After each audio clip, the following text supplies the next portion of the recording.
Nobel के toast party में, तो वो तो खैर भारतीय संप्रदाय के थे, तो मदिरा पान वगैरह नहीं करते थे वो, चाहे वो भारत में हो या फिर विदेश में हो। तो वो कहते थे कि you have seen the Raman effect of alcohol, but you will not be able to see the alcohol effect of on Raman.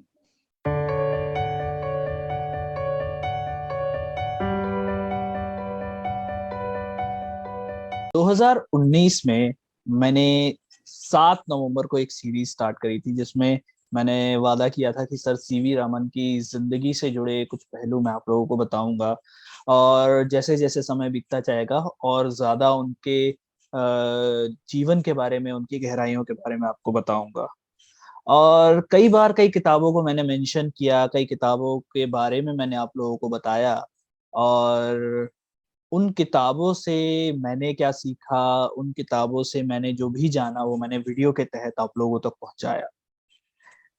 आज जो इस पॉडकास्ट पर मैं बैठा हूं और जिनके साथ मैं आज पॉडकास्ट करने जा रहा हूं, आज मुझे बड़ी खुशी है, क्योंकि सर सीवी रामन से जुड़े जितने भी सवाल हैं, ऑन एंड ऑफ कैमरा मैं उनसे ये चीजें डिस्कस करता हूँ, उनसे सलाह लेता हूँ, और उनसे काफी बार इन सब चीजों के बारे में जानने की कोशिश करता हूँ कि एग्जैक्टली जो मैंने चीजें जानी है, क्या वो रियलिटी है भी या फिर वो एक मिथ्या है।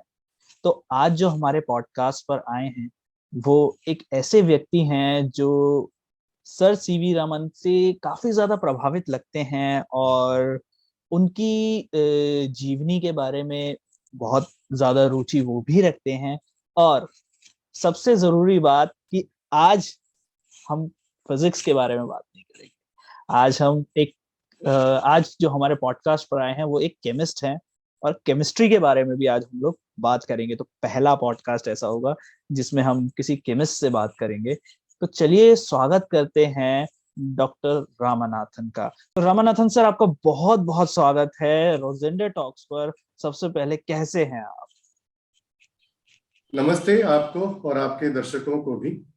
ये अच्छा लग रहा है कि are youth also are picking up interest science, और अपने इंडियन साइंटिस्ट के ऊपर भी आप लोग यूट्यूब वीडियोस बना रहे हैं, पॉडकास्ट बना रहे हैं। ये जान करके खुशी होता है। वरना अगर मैं स्टैटिस्टिक्स देख रहा था कि जो मोस्ट पॉपुलर यूट्यूब वीडियोस, तो वो या तो रोस्टिंग का है या फिर कुछ और दूसरों की खिल्ली उड़ाने का, या फिर something related with other kind of entertainment. तो उन सब के बीच में हमारे यहाँ पे आपके जैसे चैनल्स भी हैं साइंस रिलेटेड टॉपिक्स और साइंटिस्ट के, जानकर अच्छा लगा। And thanks for having me in this podcast. जी जी, मुझे आज भी याद है जब हम पहली बार मिले थे, तो मतलब क्या मुलाकात का माहौल था। सर को मतलब स्टेज पे जाना था, मैंने स्टेज पे जाने से पहले ही पकड़ लिया, मैं सर मैं मिलना चाहता हूँ। And sir was so nice कि हाँ चलो ठीक है, तुम्हें टाइम दे देते हैं। उसके बाद कुछ हमने बात करी और फिर नंबर्स एक्सचेंज हुए, एंड देन फिर हम लोगों की फर्दर बात स्टार्ट। तो सर, केमिस्ट्री में आपने जो है वो पढ़ाई करी है, और स्पेक्ट्रोस्कोपी जो है वो आपका मेजर सब्जेक्ट रहा है, मेजर टॉपिक रहा है। तो सबसे पहले मैं यही जानना चाहूंगा कि केमिस्ट्री में एक तो आपकी जो रिसर्च है उसके बारे में हमें बताएं, और किस तरह की स्पेक्ट्रोस्कोपी है जो जिसके बारे में आप रिसर्च करते हैं उसके बारे में बताएं। हाँ, अवश्य। ये हूँ तो मैं केमिस्ट्री, मेरी एक डिग्री एमएससी केमिस्ट्री की है। लेकिन और ये मैं गर्व के साथ कह सकता हूँ कि जो अपने कंट्री के father of natural product chemistry माने जाते हैं, प्रोफेसर टी आर शेषाद्री, जो दिल्ली यूनिवर्सिटी के जाने माने प्रोफेसर थे। दुनिया में भी उनकी पहचान नेचुरल प्रोडक्ट केमिस्ट्री में है। उनके student professor N R Krishnaswamy द्वारा स्थापित किया हुआ डिपार्टमेंट का मैं प्रोडक्ट हूँ। लेकिन मुझे ऑर्गेनिक केमिस्ट्री और इनऑर्गेनिक केमिस्ट्री से बहुत एक तरह से कभी उन दो सब्जेक्ट से मेरा कभी रुचि नहीं था।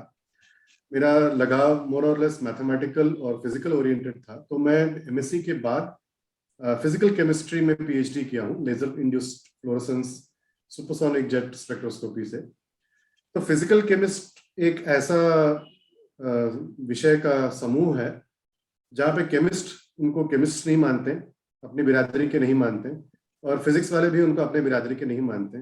तो उस तरह का एक समूह है फिजिकल केमिस्ट्स का, और उस समूह का भी मैं एक सदस्य हूँ। मैं एक फिजिकल केमिस्ट हूँ, और फिजिकल केमिस्ट्री में प्रायः जो विषय पढ़ाए जाते हैं वो बेसिकली फिजिक्स के, जो थर्मोडायनेमिक्स हुआ, या फिर स्पेक्ट्रोस्कोपी ही अगर हम लें, या फिर जो रामन, जिनकी बात आप पहले से शुरुआत में कर रहे थे, रामन स्पेक्ट्रोस्कोपी ही भी अगर हम लें, तो आज के समय में रामन स्पेक्ट्रोस्कोपी जितना केमिस्ट यूज करते हैं उतना तो फिजिसिस्ट भले यूज नहीं करते होंगे। और अगर आज रामन जीवित होते तो पता नहीं ये बात वो कैसे भी लेते कि उन्हीं के क्षेत्र के अनुयायी लोग उसको इतना ये नहीं प्रयोग कर रहे जितना केमिस्ट प्रयोग कर रहे हैं। कहने का तात्पर्य ये है कि फिजिकल केमिस्ट में जो विषय सारे फिजिक्स से ओवरलैप तो करते ही हैं, लेकिन उनका केमिकल एप्लीकेशंस किस तरीके से किया जा सकता है। जैसे थर्मोडायनेमिक्स जो है वो थर्मोकेमिस्ट्री के नाम से आता है, वैसे क्वांटम मैकेनिक्स क्वांटम केमिस्ट्री के नाम से हम लोग पढ़ते हैं, पढ़ाते हैं। तो बेसिकली मैं अपने आप को कहूँ फिजिकल केमिस्ट हूँ एक, और स्पेक्ट्रोस्कोपी से ट्रेंड हूँ, और वर्तमान काल में रामन स्पेक्ट्रोस्कोपी, रामन इमेजिंग पे भी मैं काम करता हूँ। सर, स्पेक्ट्रोस्कोपी की अभी आपने बात करी, तो इस चीज के बारे में दर्शक और जानना चाहेंगे कि स्पेक्ट्रोस्कोपी होती क्या है और कहाँ इसका इस्तेमाल होता है। और जहां तक मैं समझता हूँ कि ये एक्सपेरिमेंटल साइंस का पार्ट है शायद, क्योंकि थ्योरेटिकल ये ज्यादा हम लोग इसको नहीं देख सकते, क्योंकि थ्योरेटिकल जो है वो डेटा वगैरह के पास अगर हम लोग जाएं तो। बट स्पेक्ट्रोस्कोपी एक एक्सपेरिमेंटल चीज क्या, पूरी तरह से एक्सपेरिमेंटल चीज है क्या? स्पेक्ट्रोस्कोपी के बारे में हमें कुछ बताएं सर। जरूर। ये थियरी प्रैक्टिकल्स, खैर इन दो विषयों पे अगर हम नहीं जाए तो ये ठीक है। एक बहुत ही फेमस कोटेशन है जिसको प्रायः इंटरनेट पे ढूंढने पे हमें आइंस्टीन का ही वहाँ पे संदर्भ उल्लेख मिलता है, लेकिन पता नहीं वाकई में आइंस्टीन ने ये कहा है या नहीं कहा है, ये मालूम नहीं है। लेकिन ये सेइंग ऐसा जाता है कि theory is something which nobody believes except for the person who developed it, and experiment is something which everybody believes except for the person who did it.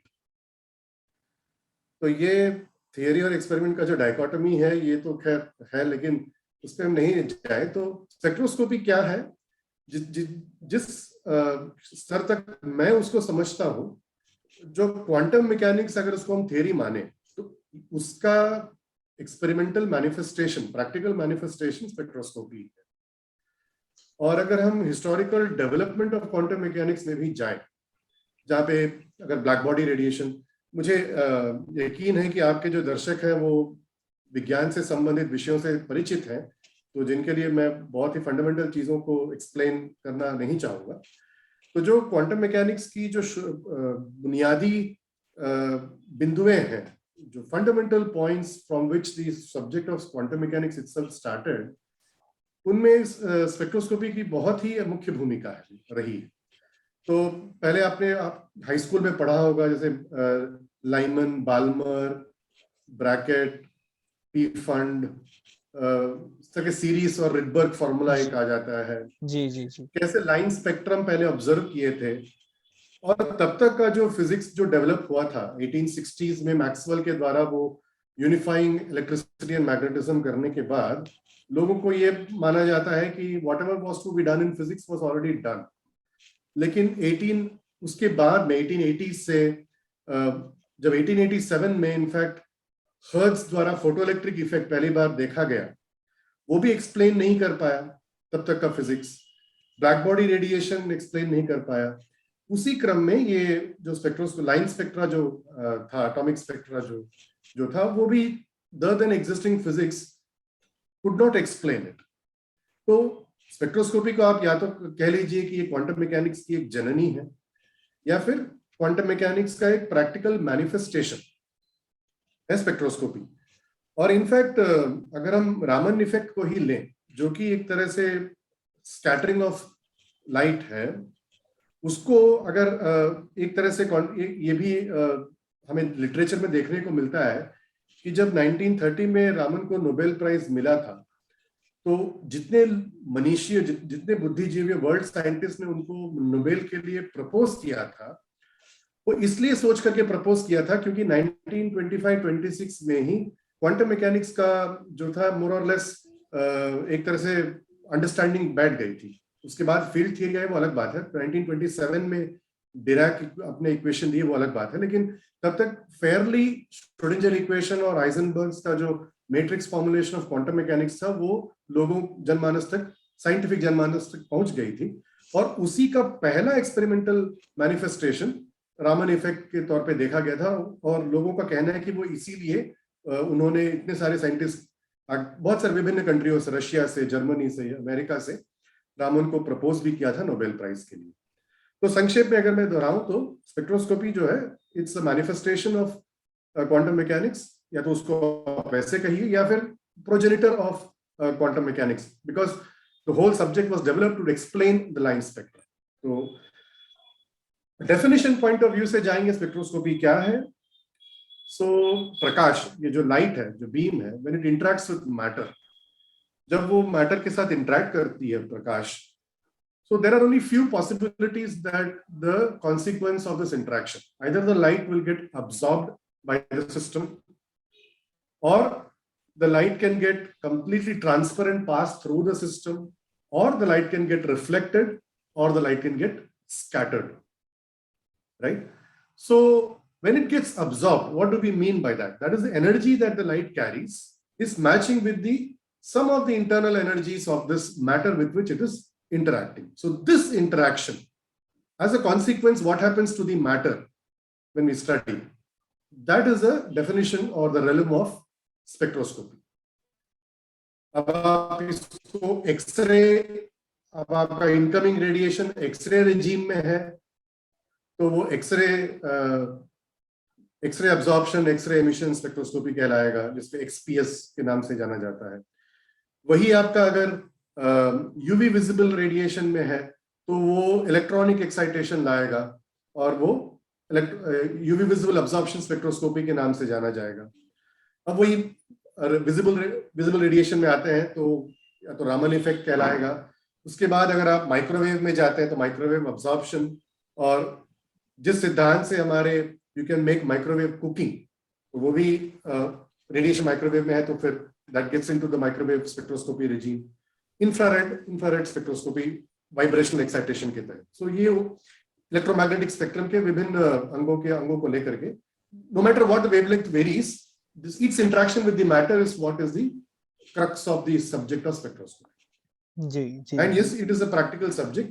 इसके खुद के थियरी है कि जैसे अब हम प्रेडिक्ट कर सकते हैं कि इसका स्पेक्ट्रम कहाँ आएगा या फिर इसके अब्जॉर्प्शन कहाँ होंगे, वो थियरी के अंतर्गत आएगा स्पेक्ट्रोस्कोपी के विषय में, जिसपे उसके अपने थियरीज हैं, और it borrows several principles from group theory also, a mathematical subject of group theory. अच्छा, ये है एक चीज सर, मतलब ये दिमाग में आती है जब हम स्पेक्ट्रोस्कोपी के बारे में इसे पढ़ते हैं, तो एक तो होती है हमारी मॉलिक्यूलर स्पेक्ट्रोस्कोपी, जिसमें मॉलिक्यूल्स के बारे में जानते हैं हम, उनका स्पेक्ट्रम जो है वो देखते हैं। एक चीज आती है कि जब हम किसी स्टार का स्पेक्ट्रम और किसी सेलेस्टियल बॉडी का अगर हम स्पेक्ट्रम देखते हैं, तो क्या ये दोनों चीजें जो है वो कहीं पर मिलती हैं क्या? मतलब कि क्या ये दोनों इंटर रिलेटेड हैं? उसका एक जो हम एटॉमिक लेवल पर या मॉलिक्यूलर लेवल पर स्पेक्ट्रम देख रहे हैं, स्पेक्ट्रोस्कोपी अपना एक्सपेरिमेंट करके देख रहे हैं, और एक जो हम ऑब्जर्वेशंस ले रहे हैं उन स्टार का जो है वो स्पेक्ट्रम देख रहे हैं, तो एक एस्ट्रोफिजिक्स और एक जो है वो मॉलिक्यूलर साइंस है। तो ये चीजें जो हैं क्या ये दोनों आपस में मिलती हैं या फिर ये दोनों भिन्न हैं एक दूसरे से? अरे नहीं, इनके दोनों में तो बहुत ही सामंजस्य बहुत है, और एक दुनिया में बहुत सारे ऐसे लैब्स हैं जहाँ पे एस्ट्रोकेमिस्ट्री के नाम पे वे सिमुलेट करते हैं इंटरस्टेलर मीडियम को, जिसको ISM एस्ट्रोकेमिस्ट्री या एस्ट्रोफिजिक्स में ISM से जाना जाता है, इंटरस्टेलर मीडियम। उसको या तो सिमुलेट करते हैं या फिर जो ऑब्जर्वेटरीज हैं उनसे कोलैबोरेट करके वहाँ का डेटा लेते हैं। तो जैसे पॉलीसाइक्लिक एरोमेटिक कंपाउंड्स, तो poly aromatic compounds PA, poly aromatic heterocycles PAH हुए, PACs हुए, तो इन सब का डिटेक्शन जो इंटरस्टेलर मीडियम में पाया गया था, डिफ्यूज इंटरस्टेलर मीडियम में पाया गया था। तो ये सब स्पेक्ट्रोस्कोपी के बदौलत ही संभव रहा है ये। तो इसी के दो तरीके हैं, या तो आप उस एनवायरनमेंट को अपने लेबोरेटरी में सिमुलेट करके स्पेक्ट्रोस्कोपी इन लैब स्टडी कीजिए, जो कि टेक्स्ट बुक मटेरियल है, जिसका एक्सप्लेनेशन हमें मॉलिक्यूलर स्पेक्ट्रोस्कोपी से भी मिलता है। या तो आप वो एक तरीका है जो बहुत सारे लोग अपने कंट्री में भी बहुत सारे साइंटिस्ट हैं जो इस तरह के काम करते हैं। एक और इसमें है कि जैसे मैंने कहा ना, ऑब्जर्वेटरी से डेटा लेना, एस्ट्रोनॉमर से कोलैबोरेट करके, और जो उनका स्पेक्ट्रा वो जो रिकॉर्ड करते हैं टेलीस्कोप से, उस स्पेक्ट्रम को एनालाइज करके फिर उनके मॉलिक्यूलर फिंगरप्रिंट्स को उनको फीडबैक देना।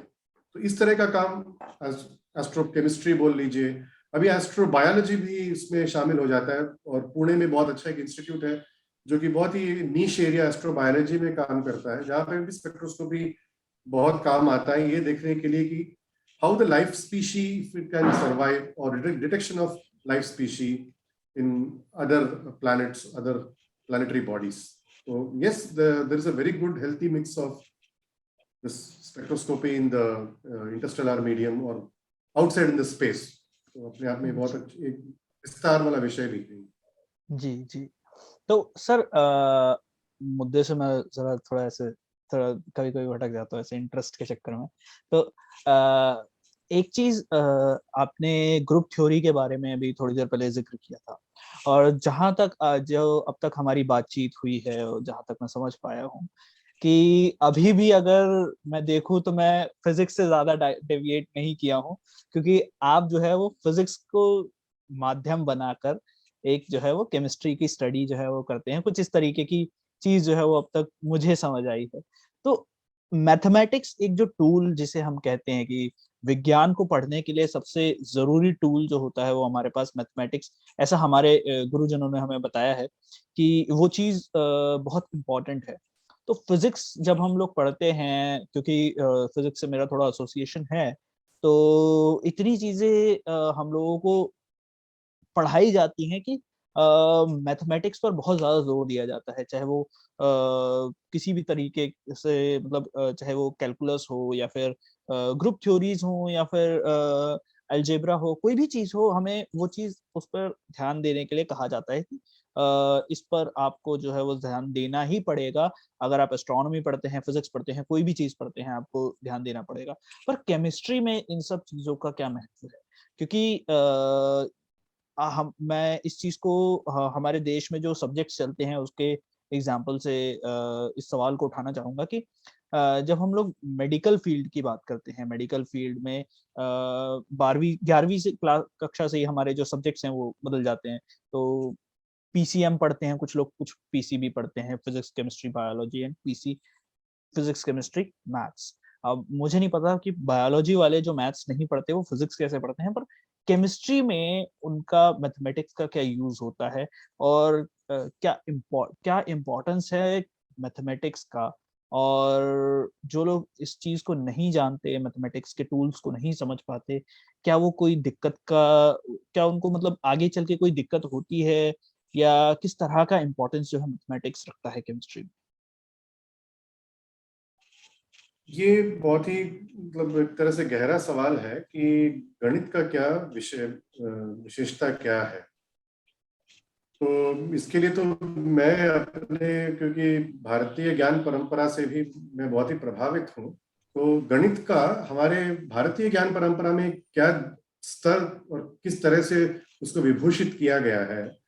उसको बोला गया है कि यथा शिखा मयूराणाम नागानाम मणयोर यथा तद्विद वेदांग शास्त्राणाम गणितम मूर्धनि वर्धते।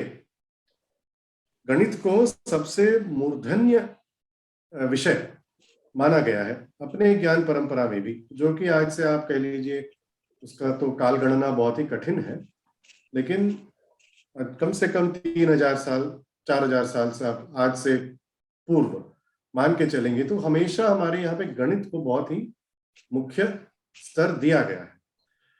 और रही बात ये जो पाश्चात्य विज्ञान, वेस्टर्न साइंस जिसकी हम बात करें, फिजिक्स हो या केमिस्ट्री हो, मेरा as a student of physical chemistry मैं तो इतना ही कहूंगा कि एक जिस तरह से भाषा माध्यम है हम और आपके बीच में एक संपर्क बैठाने के लिए, उसी प्रकार प्रकृति को जानने के लिए, चाहे वो मॉलिक्यूल्स हो या फिर वो एक लाइफ स्पीशीज हो, उनको जानने के लिए मैथमेटिक्स एक अटूट अंग है, एक मीडियम है। और उसको, जैसे आपने सही बताया, हमारे यहाँ पे 11th स्टैंडर्ड में बंटवारा हो जाता है फिजिक्स केमिस्ट्री मैथ्स या फिजिक्स केमिस्ट्री बायोलॉजी। और ये वाकई में मेरे क्लासमेट से उनके साथ पढ़ करके मैं ये जानता हूँ, क्योंकि जो पीसीबी पढ़ते हैं प्राय वो मेडिकल के लिए बैठ जाते हैं, उनको मेडिकल नहीं मिला तो वो बीएससी में आते हैं। अब बीएससी में उनको या तो बीएससी जूलॉजी या बीएससी बॉटनी या फिर बीएससी केमिस्ट्री, यही तीन उनके लिए जनरली। इनके अलावा स्टैटिस्टिक्स भी होता होगा जिनको इंटरेस्ट होता होगा, लेकिन generally botany, zoology, chemistry. Botany zoology है तो ठीक है, लाइफ इज सेट है थोड़ा बहुत, लेकिन जहां बात आई केमिस्ट्री की, फिर से आपको काइनेटिक्स में, थर्मोडायनेमिक्स में, और एमएससी में आएंगे तो क्वांटम में, हर जगह आपको या तो डिफरेंशियल इक्वेशन दिखेंगे, या लीनियर अलजेब्रा आएगा, या फिर ग्रुप थ्योरी आएगी आपको। तो मैं देखा हूं कि कैसे मेरे फ्रेंड्स जिनका बायोलॉजी बैकग्राउंड रहा है, दे हैड स्ट्रगल। उनमें से कुछ ऐसे इंटेलिजेंट स्टूडेंट्स भी हैं, मैं उनको नकार नहीं रहा हूं, who have a quick aptitude to pick up maths। इन गणित को लेकर के अपने यहाँ ही नहीं, दुनिया, आप स्टैटिस्टिक्स लेके भी देख सकते हैं। एक 10 या 12 साल पुराना वुल्फ्राम का वीडियो है, टेड लेक्चर है एक, जो अमेरिका में मैथ एजुकेशन की क्षतिग्रस्त स्थिति के बारे में वो बात करते हैं। टेड वुल्फ्राम जो है वो मैथमेटिका का जो इन्वेंटर है एक्चुअली, उनका उनका लेक्चर सुनने के बाद मतलब it was an eye opener that दुनिया भर में मैथ एजुकेशन को लेकर के यही हाल है। तो अगर मन में एक वहम सा बैठ जाता है या फिर एक डर सा बैठ जाता है कि हमें मैथ्स नहीं करना है, तो it's more of a psychological issue, and definitely they are at a loss when they grow up at a later stage.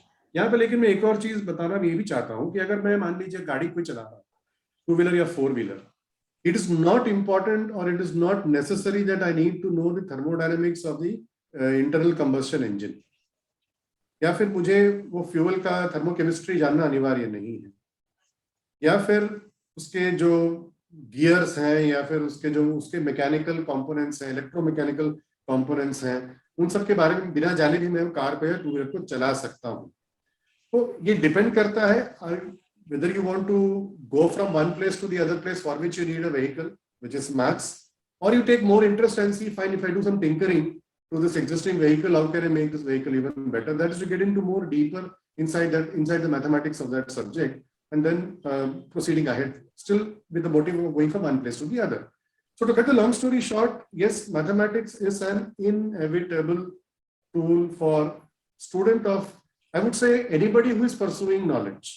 I will not just restrict it to even students of science alone. It would be unfair on me to say that, because mathematics requires a different kind of a thinking. Of course, there are people who have debated. If you talk to Professor C.K. Raju, he is also a very good mathematician, but then he would debate about how the Western approach to mathematics is different. हम उस debate पे नहीं जाए, कम से कम जो accepted, जो common math है, बिना उसके तो हमारा काम कहीं पे आगे नहीं चल सकेगा। वो चाहे वो आर्ट्स के स्टूडेंट हो, या फिर वो साइंस के स्टूडेंट हो, या फिर कॉमर्स के स्टूडेंट हो। उसका एक सिंपल सा बात है कि today we are driven by data. अब एक आर्ट्स के स्टूडेंट, एक एंथ्रोपोलॉजी का स्टूडेंट, एक आर्कियोलॉजी का स्टूडेंट और एक इकोनॉमिक्स का स्टूडेंट के लिए भी डेटा उतना महत्वपूर्ण है जितना एक साइंस स्टूडेंट के लिए डेटा महत्वपूर्ण है। And the moment you talk of data science may be a very fancy word today, but उसका अगर हम डीपर एक लेयर अंदर जाकर के देखेंगे, तो it's all simple things from statistics, probability, combinatorics and concepts of linear algebra. तो भले ही उसको दूसरे शब्दों में आज डाल करके एक डेटा इंजीनियरिंग का डिग्री भी कुछ IITs देने लग गए हैं, at the core of it is all mathematics. So to cut the long story short, yes, mathematics is inevitable. That is my personal view. जी, तो इस मुद्दे को और भी आगे उठाया जाएगा। और क्योंकि मैंने खुद भी अपने दोस्तों को देखा है कि मतलब क्लास में स्ट्रगल करते हुए, जो जिनके पास पीसीबी थी, हमारे पास मैथमेटिक्स थी, हमारे लिए मतलब फिजिक्स में अगर कोई कैलकुलेशन आई कुछ भी आया, मतलब कि फिजिक्स में अगर कोई ट्रिग्नोमेट्री का सवाल है या कुछ भी अप्लाई करना है वहां पे, तो हमें तो कुछ फर्क ही नहीं है, जो वहां चल रहा है वो यहाँ चल रहा है, ठीक है, बस हो गया, प्रॉब्लम सॉल्व। और मतलब उस चीज को वो इमेजिन करने में भी, हमारी इमेजिनेशन में भी वो चीज आ जाती है। बट वही मैं सोचता हूँ कि ये लोग कैसे सोचते होंगे कि जिन्होंने पढ़ी ही नहीं वो चीज, क्योंकि बहुत मुश्किल हो जाएगा उन लोगों के लिए। ग्रुप थ्योरी में सर आपका अध्ययन रहा है, और ग्रुप थ्योरी को आपने काफी पढ़ा है अपने रिसर्च के लिए, और जो ग्रुप थ्योरी है उससे आपका मतलब एक तरीके से ग्रुप थ्योरी आपने जो पढ़ी है, केमिस्ट्री में उसका कहाँ यूज होता है? अब तक हम लोगों ने जितनी बातें करी उससे काफी हद तक हम समझ पाते हैं कि ग्रुप थ्योरी को जो है वो इम्पोर्टेंट है, वो चीज इम्पोर्टेंट है। बट अब मैं जानना चाहूंगा कि किस लिए हम उसको इम्पोर्टेंट बोल रहे हैं, कि कोई भी चीज अगर हम लोग पढ़ते हैं उसका एक ना एक रेलेवेंस होता है हमारे आगे के रिसर्च में या आगे की पढ़ाई में। तो ग्रुप थ्योरी जब हम लोग पढ़ते हैं तो वो काफी नीश जो है मैथमेटिक्स का टॉपिक होता है। तो स्पेक्ट्रोस्कोपी में या आपके रिसर्च में किस तरह से ये चीज जो है वो इंटीग्रेट होती है? हाँ, ये एक सवाल पे मैं थोड़ा करेक्शन करना चाहूंगा। ग्रुप थियरी अपने आप में बहुत एक विशाल फील्ड है। I have friends and colleagues who are experts in group theory, तो उनके सामने ये बोलना कि मैं भी ग्रुप थियरी में अध्ययन करता हूँ, तो ये तो एक तरह से उनके लिए, उनके सामने एक एम्बैरेसिंग सिचुएशन होगा।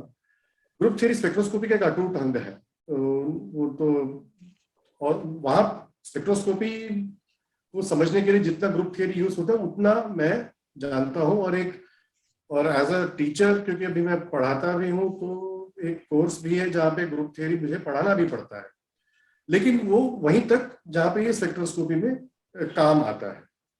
तो ये एक बहुत ही अजीब सा का एक तरह से इंटरमिक्स है कि कैसे unheard of subject like group theory is coming inside subject of chemistry. तो इसमें जाएंगे तो जैसे सिमेट्री है, symmetry something that is studied by mathematicians, और symmetry something very appealing. Symmetry से क्या होता है कि if you understand, if something has got, some object has got a symmetry, आप उसका एक अंश जान लो तो by extent of argument you can understand the whole part of it, you don't have to study the entire part of it. तो symmetry, अगर एक मान लीजिए एक किसी भी ऑब्जेक्ट में बाइलैटरल सिमेट्री, और if it has a bilateral symmetry, जैसे हमारे शरीर को ही ले लें, it has a more or less it has a bilateral symmetry, जो इस हाफ में है वही इस हाफ में भी है। तो अगर हम इसको मॉलिक्यूल में इसको परिवर्तित करें, if I just scale it down, so what it means is I'm reducing my data. It's enough that I study a part of it, okay, and then if I know all the characteristic property of that part of the whole object, if I study, I don't have to invest my time and effort to study the whole object. By virtue of its symmetry, I can extend the argument. तो ये है symmetry का role. और जहां बात आई symmetry की, वहां तो the mathematical language in which symmetry is understood is through group theory, by its inbuilt principles of identity. How do you define a particular group with certain binary operations and a collection? So उस तरह का जो ज्यादा technical पे नहीं जाते हैं, लेकिन उसमें भी रिप्रेजेंटेशन थियरी का भी इसमें यूज होता है। सो एक स्टेज पे जाते हैं जब हम मॉलिक्यूल के सिमेट्री को एनालाइज करते हैं, फिर सिमेट्री को एनालाइज करके उसको हम ग्रुप करते हैं, तो फिर बोलते हैं कि this belongs to this point group. What is advantage of putting the different classes of molecules in a point group, कि एक बार चाहे वो वाटर मॉलिक्यूल लें या फिर मान लो कि हम एक डाइफिनाइल ईथर को लें। अब आप फिजिक्स के स्टूडेंट हो, डाइफिनाइल ईथर का भले नहीं समझोगे, but take a complex molecule. कहने का मतलब है कि you can have a simple molecule like water which is comprising of only H, O and H, an angular molecule, or even let us take a very complex, slightly more complex molecule, say like acetone, CH3COCH3। जहां water में केवल 3 atoms हैं, वहां पे आप देखेंगे acetone में CH3 4 4 8 8 2 10 atoms हैं। ये दो, they belong to the same point group by virtue of their symmetry. So whatever properties I can deduce of the point group, that will be applicable to all the molecules which belong to this point group, right? So from that aspect, there is something called as a character table. Now, character is in physics or in chemistry, we call that as character. अब mathematicians उसको rank of a matrix बोलेंगे. अब मैंने कुछ transformation किया, अब जैसे water molecule के को ही लिया, ये मान लो मेरा वाटर मॉलिक्यूल है जहाँ पे मेरा ऑक्सीजन यहाँ पे है और ये दो हाथ मेरे हाइड्रोजन है, ठीक है। अब मैं इसको एक ट्रांसफॉर्मेशन करता हूँ जब मैं यहाँ का हाइड्रोजन यहाँ लाता हूँ और यहाँ का हाइड्रोजन यहाँ लाता हूँ, स्वैप कर लिया मैंने, ठीक है, फिर भी वाटर वाटर ही रहेगा, but the coordinates of the individual hydrogen atoms have changed. अब what are the properties which gets conserved by doing this linear transformation? So when you represent this in the form of a matrix, when you have a matrix, then you have something called as an eigenvalue of that matrix. Beside the eigenvalue, you have the rank of a matrix.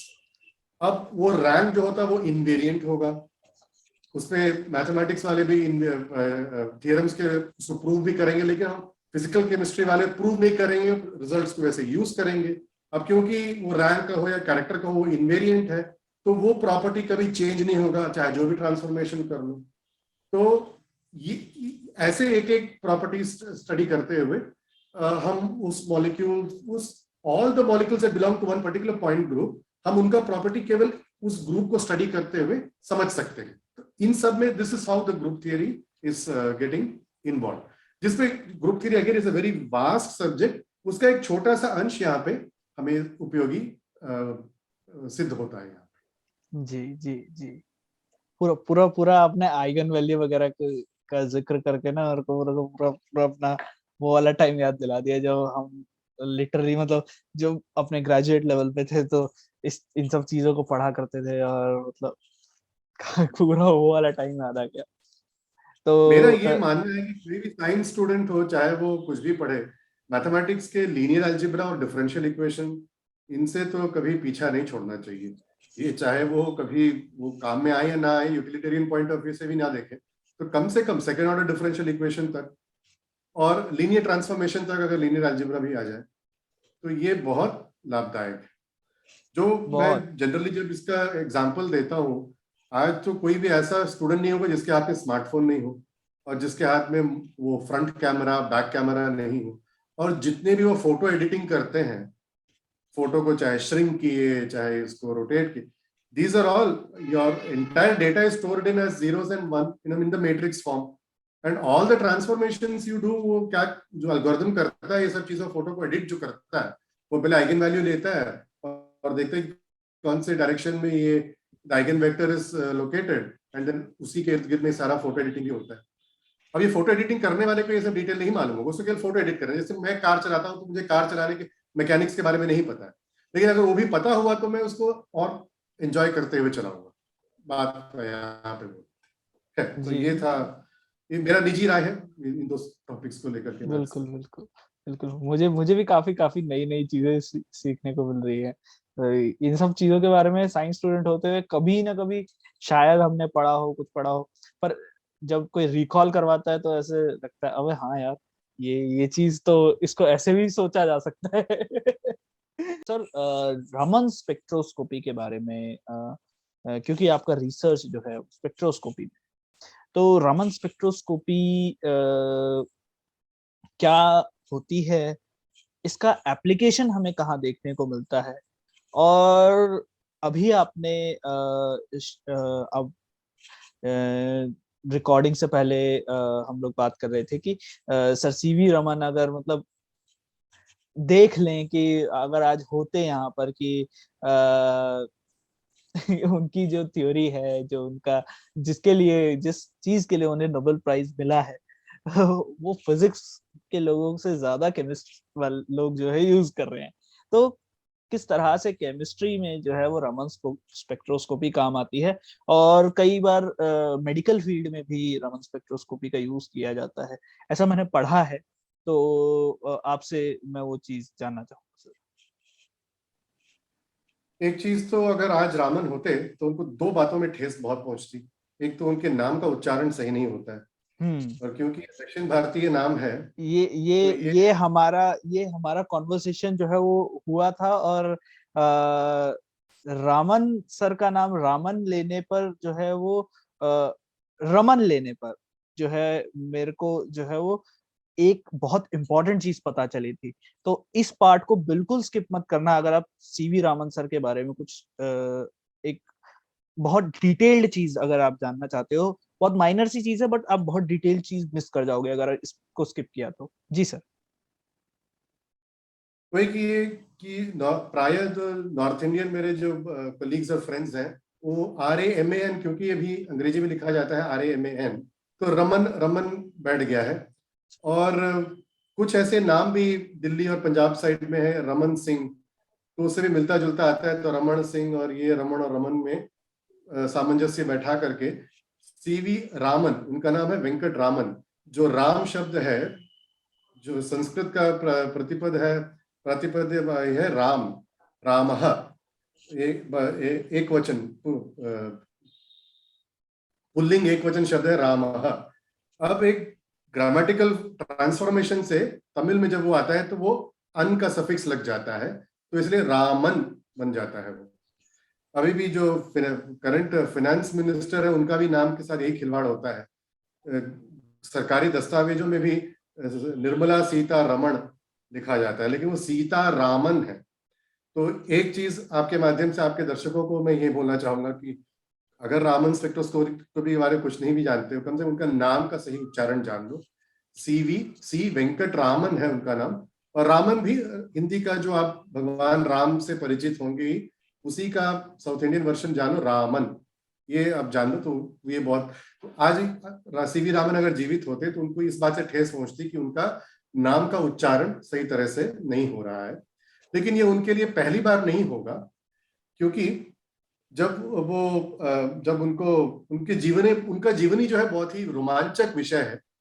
किसी और दिन अगर अवसर मिला तो 1 घंटा तो भी पर्याप्त नहीं होगा, लेकिन उनके जीवनी से बहुत सारे ऐसे अंग हैं जिनको आज भी वो काफी सामयिक है और हमें बहुत कुछ सीखने को भी है। उसमें से एक झलक मैं आपको देना चाहूंगा कि खैर उन्होंने डिस्कवर किया अपना इफेक्ट 1928 में, और जिसके कारण आज से 2 दिन में 28 फरवरी एवरी ईयर हम उसको नेशनल साइंस डे के रूप से मनाते हैं, भारत के नागरिक और वर्ल्ड ओवर ऑल्सो। लेकिन उन्होंने 29 में अनाउंस किया या 28 में अनाउंस किया, ये आर्टिकल्स में थोड़ा विवाद है, लेकिन ये ईयर था 1928 में। फिर 30 में उनको नोबेल प्राइज मिला, और वो 33 में डायरेक्टर बने IISc के। और IISc में उनके साथ कुछ और प्रॉब्लम्स हुआ जिनके कारण उनको उनके डायरेक्टरशिप से उनको रेजिग्नेशन देना पड़ा। तो उस समय दुनिया के बहुत सारे जो ऐसे साइंटिस्ट थे जो उनको यूरोप में इनवाइट कर रहे थे। तो एक है जीमान लेबोरेटरी स्वीडन में, if I am not, Sweden या नेदरलैंड्स में, जीमान लेबोरेटरी के नाम से बहुत ही प्रसिद्ध उस समय का लेबोरेटरी था, जहां पे रामन को प्रपोज किया गया था और उनको इनवाइट भी किया गया था। हेलो। हाँ। क्या ये जो जीमान लेबोरेटरी है, क्या ये वही लेबोरेटरी है जो मतलब स्टार्क एंड जीमान इफेक्ट जो हम पढ़ते हैं, तो उसमें जो जीमान है ये क्या ये वही मतलब नाम क्या वहीं से एसोसिएटेड है? क्योंकि नाम मिलता जुलता, मैंने वेरीफाई तो नहीं किया, लेकिन मेरा भी अनुमान है कि वही जीमान होंगे, जीमान इफेक्ट, जिनके नाम से हम Zeeman effect, magnetic splitting of the energy levels पढ़ते हैं, तो वो जीमानी होना चाहिए। मैंने वेरीफाई नहीं किया, लेकिन इनको इनविटेशन मिला था। रामन के बारे में एक और चीज इस पे जोड़ना चाहूंगा कि जब वो कलकत्ता में फाइनेंस ऑफिसर में सीनियर क्लर्क के रूप में काम करते थे, फिर उनको आशुतोष मुखर्जी ने कलकत्ता यूनिवर्सिटी में पालित प्रोफेसरशिप ऑफर किया था। पालित प्रोफेसरशिप का एक क्राइटेरिया ये था, या फिर आप कह लीजिए क्वालिफिकेशन पॉइंट ये था, कि उस पद में आने की नियुक्ति होने के लिए उस विद्वान का विदेश से ट्रेनिंग होना अनिवार्य है। तो CV रामन अड़ गए थे कि मैं तो नहीं जाने वाला, वो तो एकदम देसी ही थे वो। तो उस समय के वाइस चांसलर, ये एक एडमिनिस्ट्रेटर्स के लिए भी बहुत अच्छी सीख है, उन्होंने उस क्लॉज को रिलैक्स किया और रिलैक्स करने के बाद रामन ने एक्सेप्ट किया उस पोजीशन को। ठीक है, तो ये बहुत बड़ी बात है अपने आप में कि रामन बिना बोले कि मुझे क्यों, मैं वहां जाकर के क्यों अपने आप को ट्रेन करूं, आप वहां से लोगों को बुलाइए, मैं उनको ट्रेन करके भेजता हूँ। ये था उनका एक तरह से मतलब जो बकैती बोलते हैं वो था उनका, ये सीवी रामन का। एटीट्यूड तो दिखाता है खैर ये, उनका। हाँ ये ऑब्वियसली ये एटीट्यूड मैं ऐसे बोल रहा हूँ कि मतलब एटीट्यूड को आजकल मतलब गलत शब्द की तरह से इस्तेमाल किया गलत जाता है। शब्दों से लिया वो जाता है। वो एक हमारे जो मेरे मित्र हैं, मैं उनको बताऊंगा कि सिग्मा रूल जिसे तुम लोग कहते हो ना, कि वो आजकल जो वीडियोस चलती है शॉर्ट वीडियोस, ये रामन सर का था सिग्मा रूल। भाई नहीं है, यहाँ लाओ, हम ट्रेड करके भेजेंगे, हम नहीं जाएंगे। मतलब और आप यही नहीं उनसे मतलब, जबरदस्ती कुछ नहीं करा सकते। बिल्कुल नहीं, वो तो रहे, जबरदस्ती तो रही बात ही नहीं है। तो ये था कि वो तो बाहर जाने में कभी उत्सुक भी नहीं थे, और वो कभी उस चाह में भी या उस मोह में भी नहीं थे कि मैं कहीं बाहर जाऊं या मुझे बाहर का थप्पा लगे या फिर मेरे मेरे में ऐसे मोह लगे। खैर वो अलग बात है, तो बाहर जाने में कभी उत्सुक नहीं थे। लेकिन जब ये प्रोफेसरशिप डायरेक्टरशिप के बाद 1930s में उनको बाहर से इनविटेशन मिला, उनको व्यक्तिगत रूप से बहुत ठेस पहुंचा था, क्योंकि एक नोबेल प्राइज मिलने के बाद एक डायरेक्टर को रिजाइन देना पड़ रहा है। तो आप समझ सकते हैं कितनी ठेस पहुंची होगी उनको। तो जो जीमान लेबोरेटरी में उनको इनविटेशन मिला था, तो उसमें भी एक बहुत रोमांचक विषय है। तो वहां के जो सिलेक्शन कमिटी थी, उनको लगा था कि रामन जो है वो एक फ्रेंच होगा, क्योंकि रमोन रमोन मैग्सेसे अवार्ड जो हम जानते हैं, और यूरोप और स्पेन में भी रामन RAMAN का नाम कॉमन है। तो उनको लगा कि ये तो यूरोपियन बंदा होगा, तो इसे सेलेक्ट तो कर लिया, नोबेल प्राइज भी है और सेलेक्ट भी कर लिया। उस समय तो गूगल वगैरह कुछ था नहीं इंटरनेट में चेक करने के लिए कि ये कौन है वगैरह। तो लेकिन जब बाद में उनको पता चला कि ये इंडियन है, देसी है, ब्राउन स्किन वाला है, तो उन्होंने वो इनविटेशन को कैंसिल कर दिया। तो ये रामन के बायोग्राफर्स इसको ऐसे लिखते हैं कि रामन असमंजस में पड़ने से उन्होंने बचा लिया, रामन को दुविधा में डालने से बचा लिया। कि वाकई में उनको इनविटेशन मिलता तो वो we would have had a great loss, कि वो रामन एकदम से इंडिया छोड़ के वहां चले जाते। लेकिन it is a good thing that he stayed back. तो संक्षेप में ये था कि रामन नाम में बहुत सारा खिलवाड़ हुआ है। वो इंडियन, नॉर्थ इंडियन से ही नहीं, इवन यूरोपियन भी उनका नाम गलत से समझे हैं। आते हैं रामन इफेक्ट की, तो ये रामन के सर इतनी बात चली है तो बीच में आपको रोक रहा हूँ, सॉरी। बट एक चीज मैं एक स्टोरी और, लालच मेरा थोड़ा ज्यादा बढ़ रहा है कि एक स्टोरी और जानना चाहूंगा कि एक एक एक चीज मैंने सुनी थी कि 1930 में जब नोबेल प्राइज उनको मिलने वाला था, तब प्री बुकिंग होती थी जो शिप्स थी उनकी। तो जब लोगों ने बोला कि मतलब अब आप नोबेल प्राइज के लिए आप नॉमिनेट हो गए हैं, तो अब जाएंगे कैसे, मतलब इतने कम समय में कैसे जाएंगे। तो उन्होंने टिकट दिखाया था कि ये देखो इधर क्या लिखा है, मैंने पहले से प्री बुकिंग कर रखी है। तो ये क्या स्टोरी मतलब एकदम रियल है कि मतलब उन्होंने पहले से ही करके रखा था कि हाँ ये देखो भैया टिकट टिकट लिए लेके रखे हैं, और मतलब अब हमें पता था कि हमें नोबेल प्राइज तो मिलने ही वाला है, जाएंगे। हाँ, ये जितने भी बायोग्राफर्स हैं सीवी रामन के, एक तो बायोग्राफर्स हैं जो हमारे मेरे टीचर भी रहे हैं, प्रोफेसर जी वेंकटरामन। उनके उनके वो दो किताबें हैं, एक तो बहुत छोटी पतली सी किताब है, रामन एंड हिज इफेक्ट, और दूसरी बहुत मोटी किताब है, जर्नी इनटू लाइट। दोनों में भी ये वर्णित है। और एक इंडियन एकेडमी ऑफ साइंस द्वारा ये भी एक किताब है, रामन पिक्टोरियल बायोग्राफी। तो इसमें भी ये जो आपने उल्लेख किया है, 1928 में उन्होंने अनाउंस तो किया था, और 1929 ये भी कहीं इसी से किताब से पढ़ा था कि वो स्टॉकहोम का जो अनाउंसमेंट होता है वो दिसंबर में सेरेमनी होता है, लेकिन अक्टूबर के सीजन में वो अनाउंस करते हैं। और ये प्रथा पिछले, जब से ये इंस्टीट्यूट हुआ है तब से ये प्रथा चलती आ रही है कि अक्टूबर में अनाउंस करेंगे और दिसंबर में इसका सेरेमनी होगा। और 1929 में ये बोलते हैं कि हर दिन न्यूज़पेपर मंगवाते थे सीवी रामन, और खासकर देखते थे नोबेल का अनाउंसमेंट उनका नाम आया है कि नहीं। अगर नहीं आया तो फिर पेपर फाड़ देते थे, उनको गुस्सा आ जाता था। 1929 बीत गया, 1930 में जो आपने बोला था, वो जुलाई में ही अपने और अपने धर्म पत्नी दोनों का टिकट पहले से बुक करके रखे हुए थे। और एक तरह से भविष्यवाणी कह लीजिए, या फिर आप उनका वो प्रिसाइज कैलकुलेशन कह लीजिए, या इंट्यूशन कह लीजिए, जो भी कह लीजिए।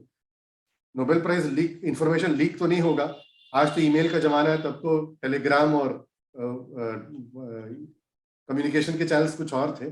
उसके बावजूद भी जो आप कह रहे थे बकैती, जुलाई में भी उन्होंने टिकट बुक किया, और लो एंड बिहोल्ड 30 में उनको नोबेल प्राइज अनाउंस भी हो गया था। तो ये कथनी जो हम सब बायोग्राफी में पढ़े हैं, वो तो खैर हमें सच, इसको सच मानना पड़ेगा एक तरह से।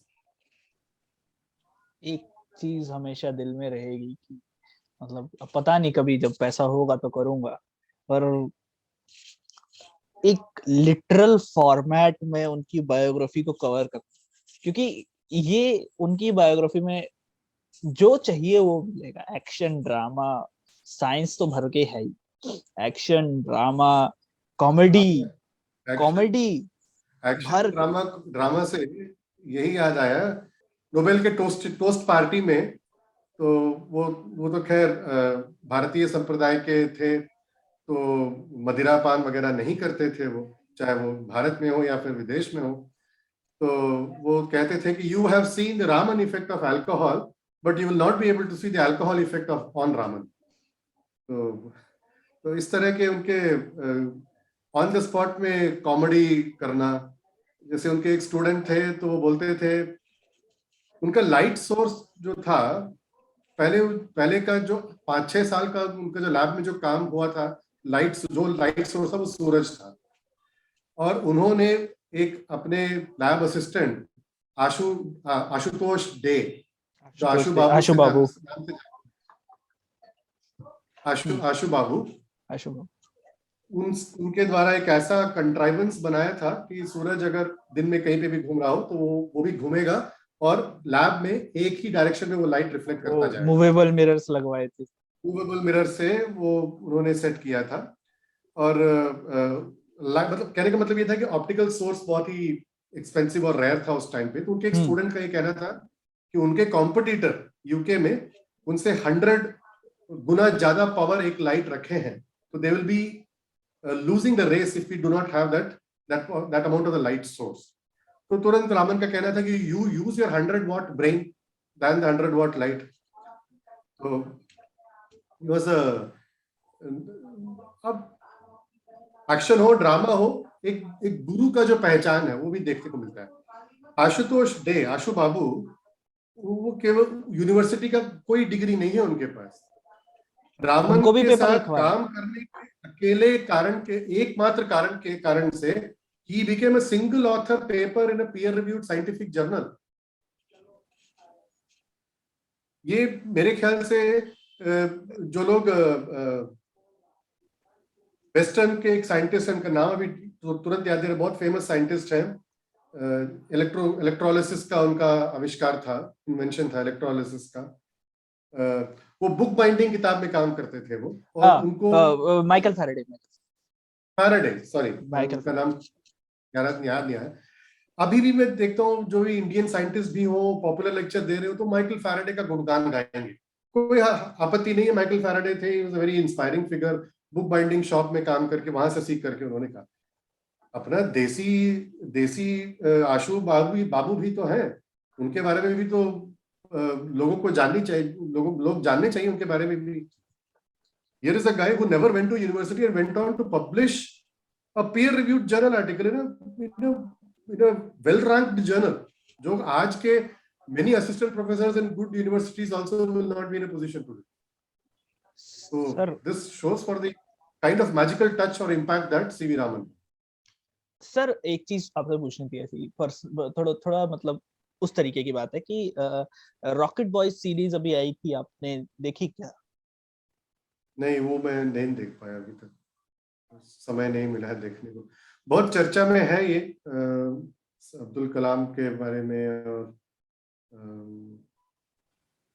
है कुछ हमारे चर्चा, रॉकेट साइंटिस्ट भाभा के बारे में है, चर्चा में है, भाभा के बारे में है, और विक्रम साराभाई के बारे में है।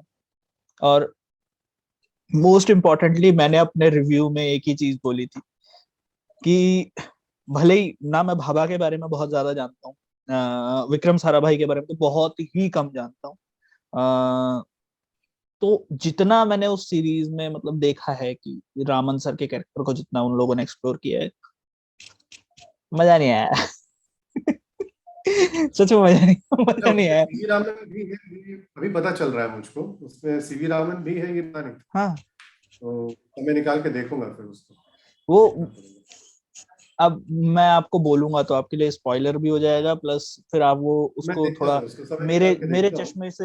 चश्मे से ना देखे तो ज्यादा ज्यादा बढ़िया है, क्योंकि मैं एक मैं फैन देख बॉय टाइप में देखा है। तो वो मैंने रिव्यू भी फिर पूरा उसी उसी जोन में जाके किया है। तो अच्छा, अब जब रॉकेट बॉयज की बात निकली ही है तो रामन सर के बारे में जब हम बात करते हैं, एक आईआईएससी के डायरेक्टर रामन सर, और फिर एक जो आ जाते हैं कि डिपार्टमेंट ऑफ फिजिक्स के जो हेड है, एचओडी, वो रामन सर है। तो डिपार्टमेंट ऑफ फिजिक्स में भी वो इंडिया के जो जाने माने मतलब आजादी के बाद जिन लोगों ने बहुत जिनका काम देखने को मिलता है, चाहे वो हमारे विक्रम साराभाई हो, चाहे वो हमारे भाभा हो, तो उन दोनों को ही एक सेटअप करने की एक जो बात आती है, वो आईआईएससी में सेटअप करने का काम जो है वो रामन सर ने किया था। तो एक विजनरी जो है, वो उनका एक विजन देखने को मिलता है कि किस तरह के व्यक्ति में क्या चीज हमको देखने को मिल सकती है, और कौन सा जो स्टूडेंट है वो आगे मतलब आगे जाएगा तो मतलब उसके लिए अच्छा होगा।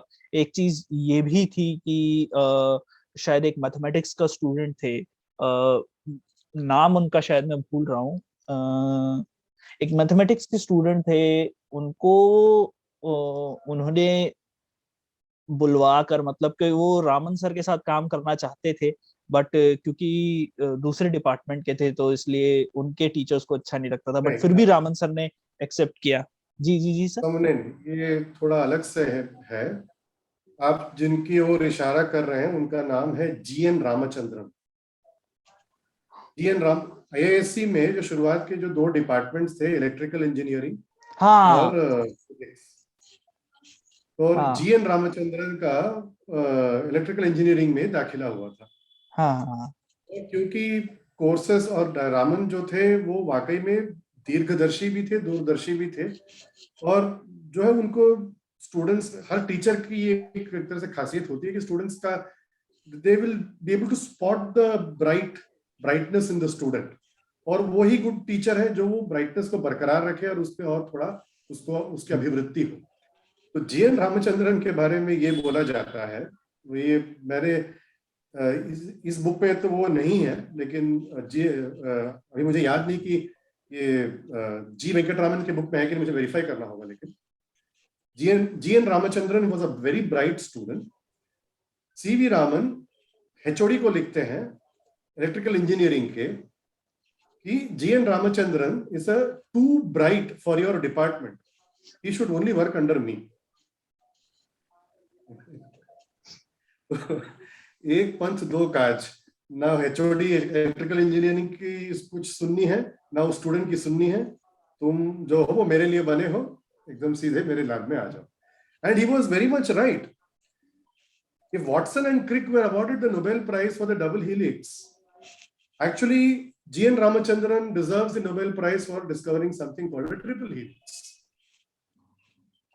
कोलाजन प्रोटीन होता है, कोलाजन प्रोटीन, उसके स्ट्रक्चर पे बहुत काम इन्होंने किया है, और उसी दौरान काम किया था जब वाटसन और क्रिक जो थे वो डीएनए के डबल हेलिक्स स्ट्रक्चर पे काम कर रहे थे। डोरोथी हॉटकिंस, क्योंकि वो उसमें भी जेंडर इश्यू आ जाता है, क्योंकि डोरोथी हॉटकिंस ने इस पे बहुत काम किया था, एक्सरे स्टडीज ऑफ डीएनए, उनको श्रेय नहीं दिया गया था।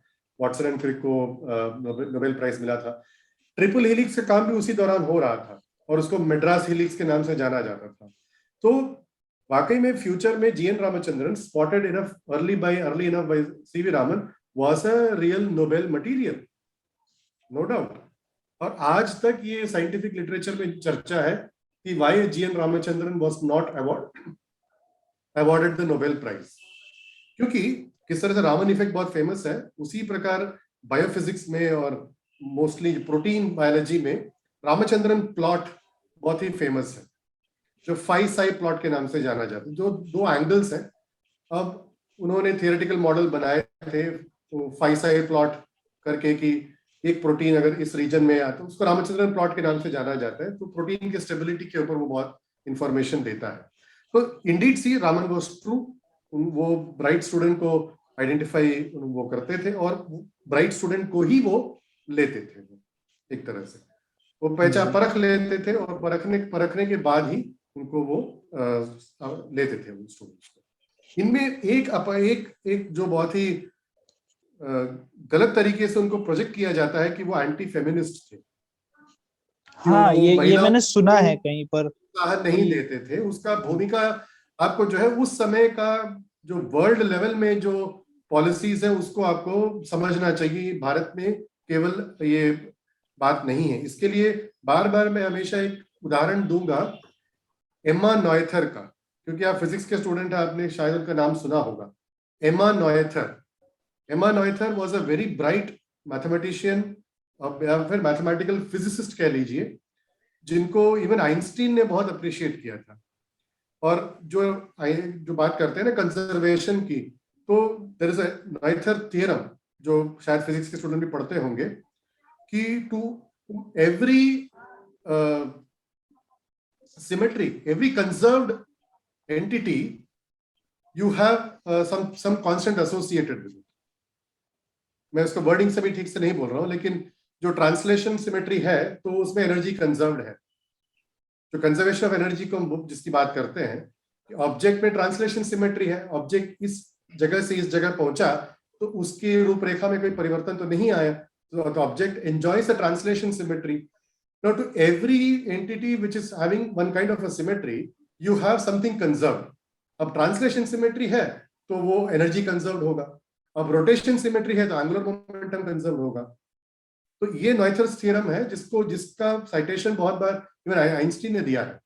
Do you know Emma Noether, because just she was a female, she was not given lecturership position for long time in one of the German universities, क्योंकि तब का पॉलिसी ऐसा था कि यहाँ पे कोई फीमेल काम नहीं कर सकता है। बट स्टिल शी वर्कड, और उनके श्रेय को देख करके बाद में फिर उनके सीनेट को रूल बदलना पड़ा, और फिर बाद में वो वैसे भी जर्मनी जो है वो सेकेंड वर्ल्ड वॉर के बाद ही even adult franchise by women को रिकॉग्नाइज भी किया है। जब बात आती है वोटिंग की, जर्मनी जैसे कंट्री सेकेंड वर्ल्ड वॉर के बाद ही वुमेन के वोटिंग राइट्स को रिकॉग्नाइज भी किया। तो आप समझ सकते हैं कि उस समय दुनिया में ऐसे रूल था वुमेन को अलाउ नहीं करेगा। और आईआईएससी उस टाइम पे मोर और less govern by the western, the Britishers actually. तभी ये रूल था वुमेन कैंडिडेट्स को नहीं रखने का है। तो एक है प्रोफेसर सोहोनी, उनका पूरा नाम मैं भी भूल रहा हूँ, विमला सोहोनी, शायद she is the first PhD candidate under CV Raman.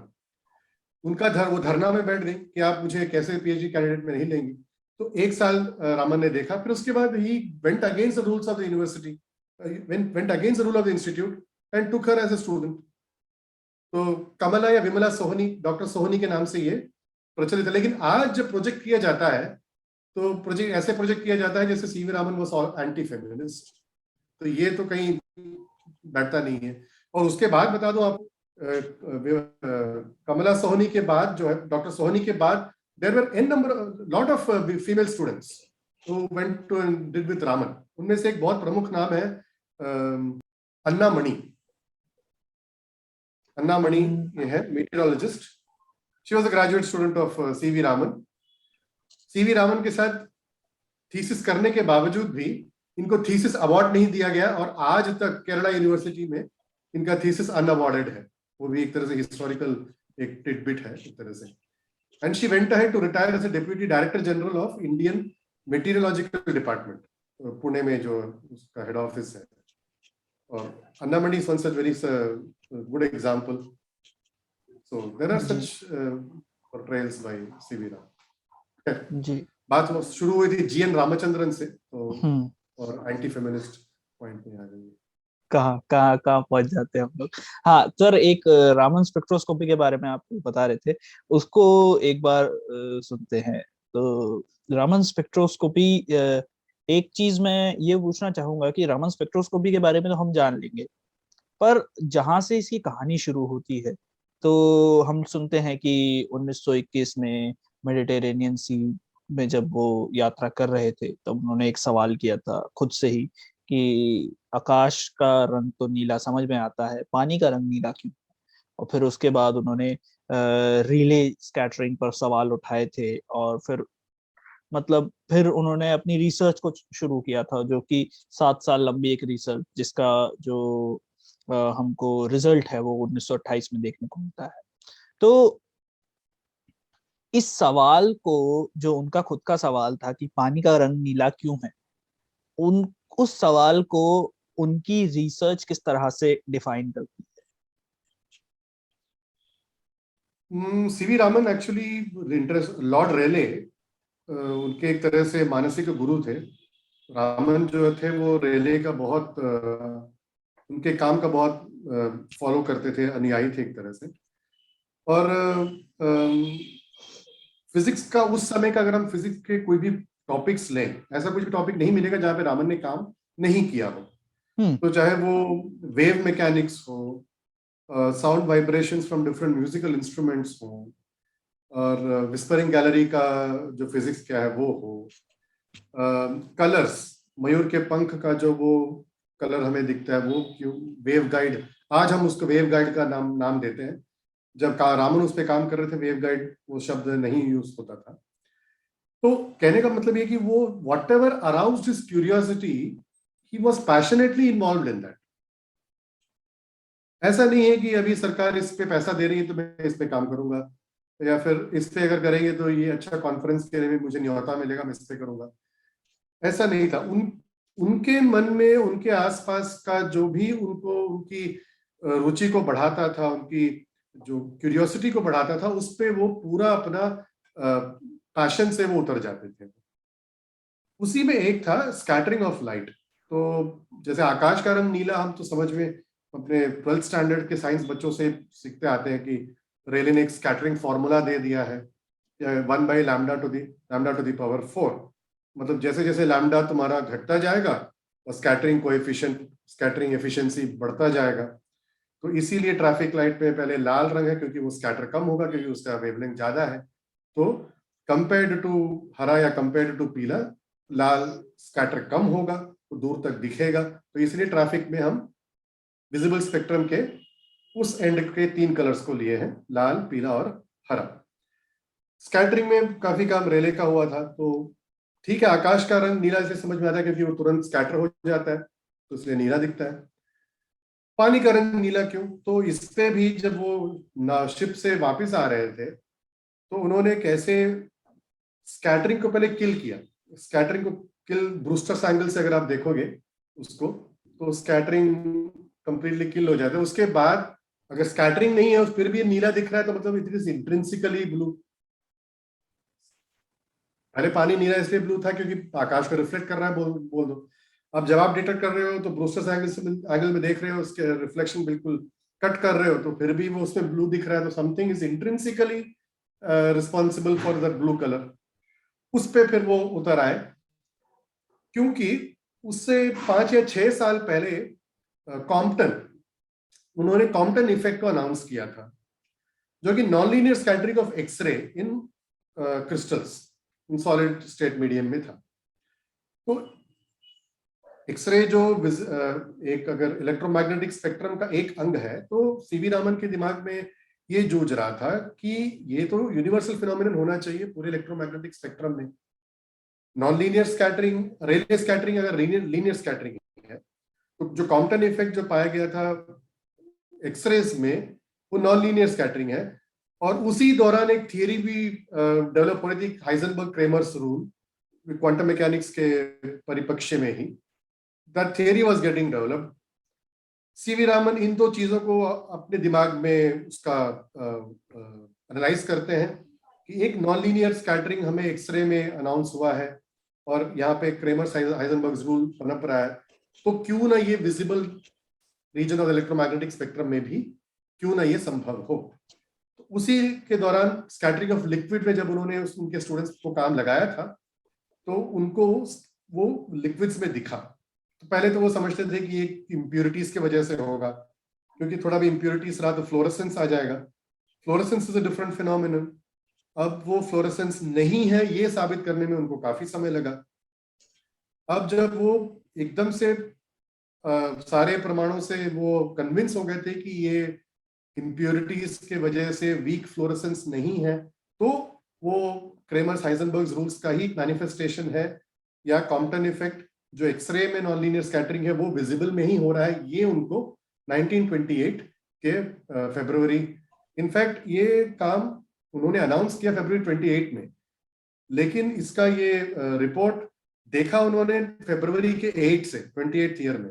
और पते की बात यह है कि फरवरी 16 को वो भेजते हैं नेचर मैगजीन को, नेचर या नेचर विजनशाफ्टन जो भी उस समय का जर्नल था, ठीक से जर्नल का नाम याद नहीं आ रहा मुझे। रिव्यूअर्स ने उसको मना कर दिया, और उसके एडिटर थे R.W. वुड, जो खुद अपने एक ऑप्टिकल फिजिक्स में बहुत ही मशहूर साइंटिस्ट थे। आज के दौर में भी ये बहुत ही रेयर बात है कि रिव्यूअर ने रिजेक्ट किया और एडिटर ने एक्सेप्ट किया उस मैन्युस्क्रिप्ट को। आज तो ये होने से रहा, लेकिन तब एडिटर की एक तरह से एक अनबायस्ड ओपिनियन कह लीजिए, या फिर एडिटर की एक तरह से बुद्धि की तीक्ष्णता कह लीजिए, कि he identified the usefulness of Raman's work. So even though the reviewer had turned it down, the editor went ahead to publish it. अगर एडिटर भी इसको टर्न डाउन कर देते तो डिले हो जाता थोड़ा पब्लिकेशन में, लेकिन एडिटर ने सही समय पे उसको पब्लिश किया, और उसके बाद ये पब्लिकली अनाउंस हुआ फरवरी 28। तो ये था उसका जेनेसिस रामन इफेक्ट को। In other words, in very short, it is a non-linear scattering of the visible light by the molecules in which it is interacting, in which the visible light is interacting. अब non-linear scattering जो आपके दर्शकों को समझ में नहीं आ रहा हो, if there is जैसे linear scattering हो, वो हुआ कि अच्छा, कोलाइड हुआ। एक मिनट, एक चीज, सॉरी सर आपको डिस्टर्ब करूंगा। मैं कैसे चीजों को समझाता हूँ नॉन लीनियर स्कैटरिंग को, एक बार मैं वो चीज रिपीट करता हूँ। आप मुझे एक चीज बताइएगा कि क्या मैं उस चीज को सही समझ पाया हूँ कि नहीं, क्योंकि अगर मैं ही समझ नहीं पाया हूँ तो फिर मैं दर्शकों मतलब फिर दर्शकों के पास तो फिर गलत इन्फॉर्मेशन गई होगी यानी। तो मैं इस चीज को ऐसे समझता हूँ, लाइक क्योंकि उन्होंने लाइट को एक फोटोन, जो उसका फोटोन की तरह माना, नॉट एज अ वेव की तरह नहीं माना, फोटोन की तरह माना एक पार्टिकल की तरह माना। तो लाइट का एक फोटोन जब किसी पार्टिकल पर या किसी चीज पर पड़ता है तो मैं उसको एक गुब्बारे की तरह लेता हूँ। एक गुब्बारा जब आप होली पे अगर हम मारते हैं तो किसी चीज पर पड़ता है तो उसकी जो उसके अंदर का पानी है वो पूरी तरफ छितरा जाता है, मतलब पूरी तरफ फैल जाता है। तो ठीक उसी तरीके से अगर वो फोटोन है वो पड़ रहा है तो वो अलग अलग डायरेक्शन में स्कैटर हो जाता है। तो अलग अलग एनर्जी जो है उसकी दिखाई पड़ती है, इसीलिए उसको इनइलास्टिक स्कैटरिंग कहते हैं। सिंपल भाषा में मैं इसको इस तरह से समझता हूँ। तो क्या मैं सही समझ रहा हूँ या फिर गड़बड़ है बहुत ज्यादा? एक चीज है कि जब हम उदाहरणों पे उतर आते हैं तो scientific truth gets compromised when you come out with some analogies. तो हो सकता है आपके जो दिमाग में है वो बलून के थ्रू, एटलीस्ट मैं उसको ठीक तरह से ले नहीं पा रहा हूँ, तो हो सकता है maybe later we can discuss. But problem I tell you with this example, जो गुब्बारे का एग्जांपल है, आप एक गुब्बारा जब फेंक रहे हो तो उसका एक एनर्जी होगा, अब जब वो फटेगा तो how you are explaining how one energy is getting distributed to multiple energy, तो वो कंजर्व नहीं होगा ना। तो या तो हम पॉलीक्रोमैटिक यानी मल्टीपल एनर्जी पे आए, वो हो सकता है कोहेरेंट होकर के एक बॉडी में गिरे, उसके बाद वहां से इनकोहेरेंट वे में वो स्कैटर हो जाए। तो उसके लिए एक गुब्बारा में हमें मल्टीपल गुब्बारे फेंकने होंगे। तो एक तरह से आपके एग्जाम्पल में ये प्रॉब्लम आ सकता है। जी। बेस्ट एग्जाम्पल इलास्टिक और इनइलास्टिक स्कैटरिंग में कुछ हद तक जैसे दो कार या फिर दो बाइक आपस में भिड़ गए, तो आगे के जो मडगार्ड है या फिर आगे के जो बॉडी है सब कोलाइड होकर के डिस्टॉर्ट हो जाते हैं, कभी इंजन गर्म हो जाती है। तो here we see there is an exchange of energy. Collision में there is no exchange of energy, it's an elastic collision. Collision में देयर इज एन आदान प्रदान ऑफ एनर्जी, किसी ने एनर्जी ले लिया और किसी ने एनर्जी इसको दे दिया, that is an inelastic scattering. or a non-linear scattering, what I'm trying to call that as. तो कैरम बोर्ड या बिलियर्ड बॉल जब भी खेलेंगे तो वहां पे हमें बहुत सारे एग्जांपल्स, जब किसी को कट करना होता है या फिर जब स्ट्राइकर को आप स्ट्राइकर से एनर्जी कॉइन में, we are transmitting the energy, right? So that is not an elastic collision. Elastic collision simple term में your body is colliding but there is no exchange of energy. The energy with which it came, it is going, after colliding it is going away with the same energy, so there is no exchange of energy, so that is an elastic scattering.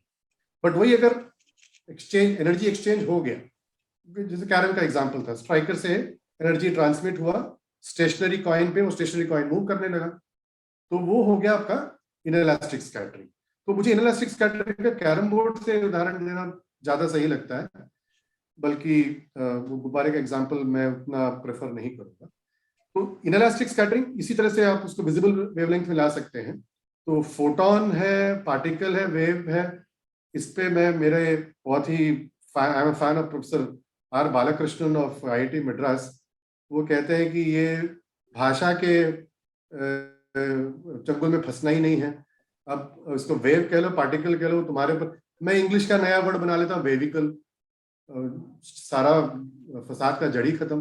अब ना wave ना particle, वेविकल बोल लो उसको, ठीक है? तो ये English language का जो हैंडीकैप है, जिससे हम बहुत सारी किताबें भी लिखे गए हैं जो कि बेतुकी किताबें हैं। वो बहुत पॉपुलर साइंस की किताब लिखे हैं, ये जैसे बोला गया कि मंडे वेंसडे और Friday it is behaving like a particle, and Tuesday Thursday and Saturday it behaves like a wave, and Sunday it takes rest. बहुत सारे ऐसे बेतुकी की बात हुई है कि लाइट इज अ पार्टिकल और अ वेव में। वो सारे फसादों का एकदम एक बार में खत्म कर दिया प्रोफेसर आर बालकृष्णन ने, बोल के कि you invent a new word, wavicle. कुछ नहीं जाता है अपना। तो जो भी हो, when light is falling, monochromatic और पॉलीक्रोमैटिक, ये बात हम समझ सकते हैं। अगर लाइट नैरो वेवलेंथ का रहा तो मोनोक्रोमैटिक है। जो वो एक बॉडी पे पड़ता है, इनएलास्टिक स्कैटरिंग का क्या मतलब है? Monochromatic light carries a particular energy because E is equal to hc by lambda और E is equal to h nu। आप न्यू फ्रीक्वेंसी से समझिए या फिर लैम्डा वेवलेंथ से समझिए, बात एक ही है। नैरोअर वेवलेंथ पे आए, it has a particular energy. अब इंटरैक्ट करने के बाद उस पे एनर्जी में परिवर्तन आया, either it can give the energy to the molecule or it can take energy from the molecule। तो ये हुआ आपका रामन स्टोक्स और एंटी स्टोक्स शिफ्ट जिसको बोलते हैं। If it gives energy to the molecule, you have a Stokes. If it takes energy from the molecule, it is the anti-Stokes shift. So ये inelastic scattering, which is the total Raman effect. और ये जो give and take का जो scenario चल रहा है कि एनर्जी लेने का और एनर्जी, क्योंकि कलर जो है वो एनर्जी की वजह से ही जो है एसोसिएशन जो है उनका आता है, तो इसी वजह से हमें वहां पर एक ब्लू ग्रीन जो है वो लाइट देखने को मिल रही थी जब हम लाइट को लेकर आए थे, जब वो एक्सपेरिमेंट जो है परफॉर्म हुआ था। तो जो एक ग्रीनिश जो रीजन है, वही कह रहा हूँ, जो वो लिक्विड को स्टडी कर रहे थे, वो ग्रीनिश टिंज जो दिख रहा था उनको, वो वीक फ्लोरेसेंस पहले बोल रहे थे। फिर बाद में पता चला कि वो इम्प्योरिटी की वजह से वीक, कि फ्लोरेसेंस अलग फिनोमिनन है, अलग फिनोमिनन।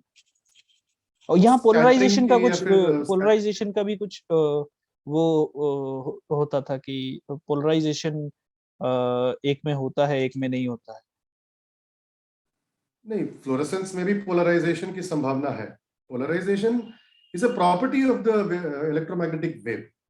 अब उसके इलेक्ट्रिक वेक्टर, इलेक्ट्रोमैग्नेटिक वेक्टर किस प्लेन में है, कैसे ओरिएंटेड है, वो तो polarization is an intrinsic property of an electromagnetic wave.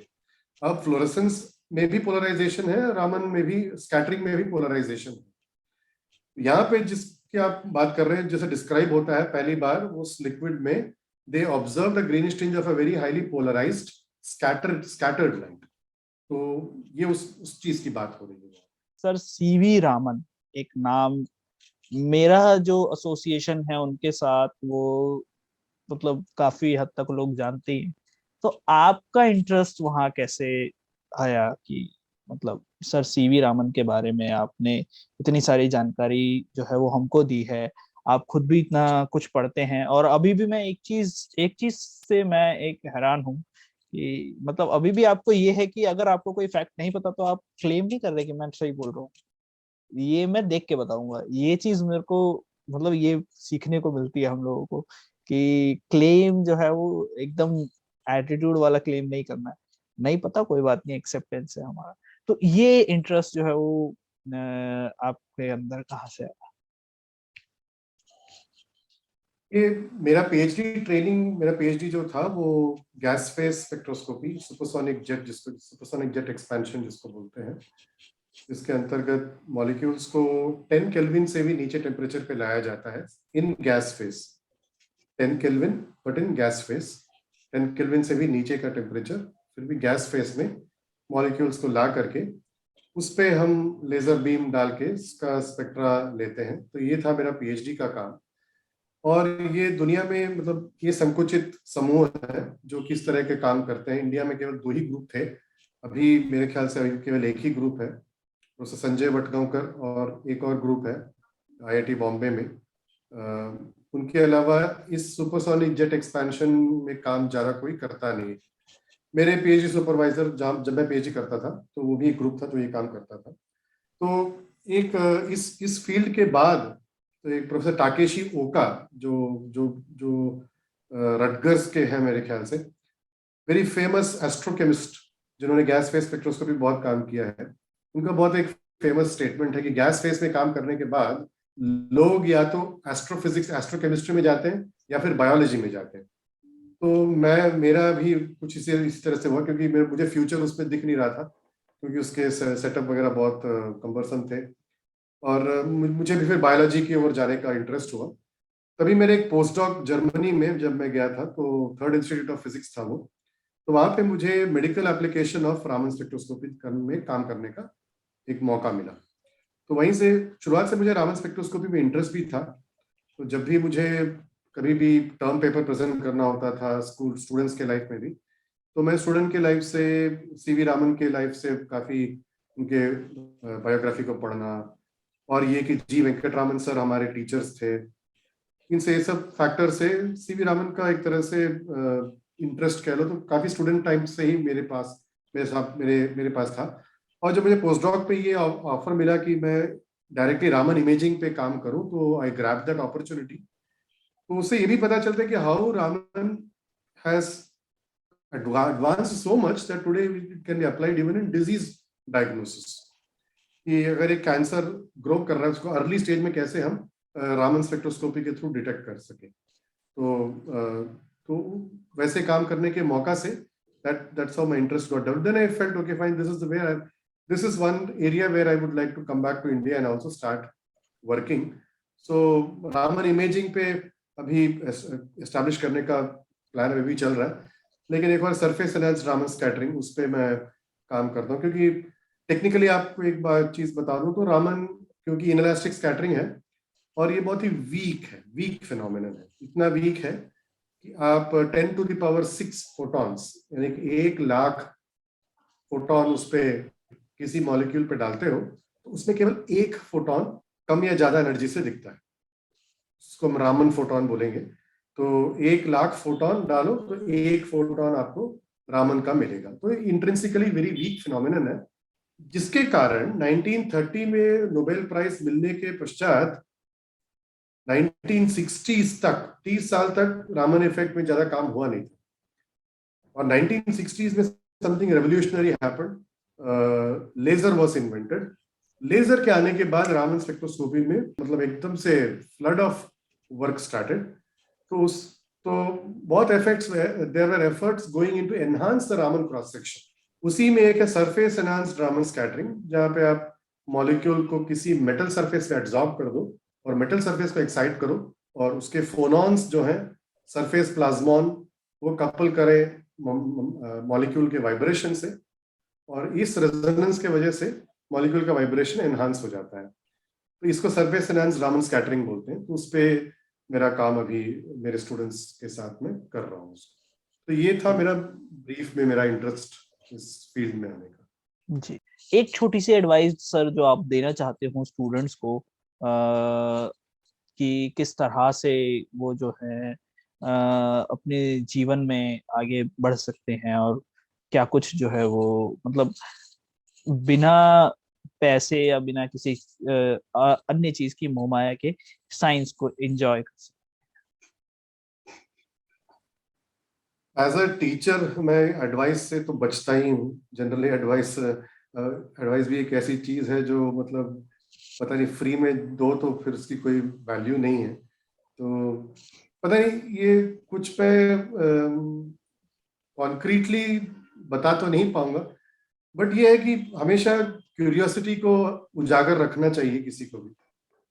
और कुछ कुछ बात से मैं प्रेरित हूं या ना हूं, नरेंद्र मोदी जी के एक बात से तो मैं बहुत ही प्रेरित हूं कि उनका एक स्वतंत्रता दिवस का एक भाषण में ये था कि the internet has made teachers redundant. और ये जो आदान प्रदान हमारे बीच भी हो रहा है यूट्यूब के माध्यम से हो रहा है होगा ये, तो आज हमें यूट्यूब में इतने सारे गुरुस मिल जाएंगे जो कि मेरे एडवाइस से तो कई गुना बेहतर होंगे ही। तो संक्षेप में यह है कि never lose the curiosity and sky is the limit today to access to satisfy that interest. इतने सारे मतलब चैनल्स हैं। मैं अपने स्टूडेंट्स को जब भी मैं क्लास लेता हूँ बोलता हूँ ठीक है, मेरे लेक्चर से तुम्हें समझ में नहीं आया तो ये चैनल्स ये वीडियोस हैं, कम से कम इनको देख करके समझ लो। I have no qualms in admitting. English में बोला जाता है कि the secret of success is to hide the source. मैं कभी अपने सोर्स को हाइड नहीं करता हूँ। जहां से मैंने मटेरियल्स उठाए तुम भी वहीं से उठा, हो सकता है तुम मुझसे बेहतर जान लो इसके बारे में तो मुझे भी बताना। तो but one advice if I may give, never lose your interest. जो आपका इंटरेस्ट है उसको उजागर करने का प्रयास कीजिए, ना कि उसको बाधाएं आएंगी उस बाधाओं के कारण आप अपने जो वो इंटरेस्ट है उसमें उसमें क्षति आने की संभावनाएं मत आप don't don't give scope to decline those interest. That's all I can say. तो बहुत ही बढ़िया एक एडवाइस जो है वो ये थी, और इसको इम्प्लीमेंट करना चाहिए सब लोगों को। इंटरेस्ट जिनका भी जिस भी चीज में हो, सिर्फ विज्ञान में, जिस भी चीज में आपका इंटरेस्ट हो, आपको वहां पर अच्छे से काम करना चाहिए। और बहुत बहुत शुक्रिया सर हमारे साथ जुड़ने के लिए, और इतने सारे सवाल, इतने सारे कहानियां, इतनी सारी बातें जो है हमें बताने के लिए। और होपफुली अगली बार जब हम मुखातिब होंगे एक दूसरे से, तो एक ही तरफ बैठेंगे कैमरा के, और ये नहीं कि एक कैमरा इधर एक कैमरा इधर। तो मतलब वो जो है वो दोबारा अगर हम लोग इंटरव्यू के लिए बैठे तो दोबारा बातचीत में ये चीज ना हो। तो बहुत बहुत शुक्रिया सर हमारे चैनल पर आने के लिए और अपनी जानकारी जो हमारे साथ साझा करने के लिए। बहुत बहुत शुक्रिया। आपको भी धन्यवाद। और वर्ड्स ऑफ अप्रिसिएशन, जैसे मैंने पहले भी बोला था, इन ऐसे जब साइंटिफिक टॉपिक्स जो कि आजकल केवल क्लासरूम तक ही सीमित ना रख करके इंडियन यूट्यूब में भी इसको आप लाने का जो प्रयास है आपका, वो बहुत ही सराहनीय है, प्रशंसनीय है। आपको मेरे साधुवाद और my good wishes that your channel becomes much more popular, you have more followers who get to interact on scientific topics, who get to think on this such scientific points. Thank you very much for this time.